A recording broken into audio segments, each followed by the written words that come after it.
Artificial intelligence కు కేటీఆర్ కు పోలికేంది అని ఎవరో ఇట్లా వాళ్ళు మాట్లాడతా ఏదో అడిగినారు అధ్యక్ష మా మంత్రి గారికి. అంటే ఒక ఆయన సమాధానం చెప్పిండు, ఆర్టిఫిషియల్ ఇంటెలిజెన్స్ లో కేటీఆర్ గారు 100% ఆర్టిఫిషియల్, 0 ఇంటెలిజెన్స్ అని చెప్పిండ్రు అధ్యక్ష.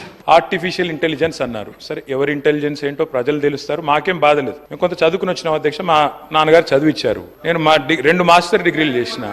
పూణేలో రాహుల్ గాంధీని అంటున్నా, ఎవరిని అంటున్నారు? సరే, పూణేలో నేను మాస్టర్స్ చేసిన బయోటెక్నాలజీలో. తర్వాత న్యూయార్క్ ఎంబీఏ చదువుకున్నా. అంతో ఇంత చదువుకున్నా, ఉద్యోగం చేసిన. గుంటూరులో కూడా ఇంటర్మీడియట్ చదువుకున్నా. సరే, నేను అంతటా చదివినా. సరే, నేను చదువుకున్నా, సర్టిఫికెట్లు చూపెట్టే పరిస్థితి నాకుంది. వాళ్ళు ఎక్కడ చదువుకున్నారో తెలియదు, ఏం చదువుకున్నారో తెలియదు. నేను మాత్రం చదువుకున్నా, కష్టపడ్డా, ఉద్యోగం సంపాదించుకున్నా. అదే ఉద్యోగం ఇది ఇండియాకి వచ్చినా. మరి నాకు ఇంటెలిజెన్స్ ఉందా లేదా అంటే నేను పోటీ పరీక్షలు రాసిన, జీవితంలో ఇంటర్వ్యూలు అటెండ్ అయినా. మరి ముఖ్యమంత్రి గారి గతం ఏందో నాకు తెలియదు, రకరకాలుగా చెప్తుంటారు కానీ నాకు గతం తెలియదు.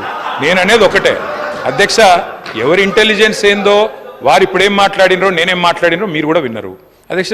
I wish my friend luck. ఎందుకంటే చిన్న వయసులో మీరు సీఎం అయిన రేవంత్, ఐ కంగ్రాచులేట్ యూ. ఎందుకంటే కష్టపడ్డారు, దక్కా మొక్కిలు తిని మొత్తానికి తప్పే ఉంది బ్రదర్. ఆయనకి లేని అభ్యంతరం మీకెందుకు?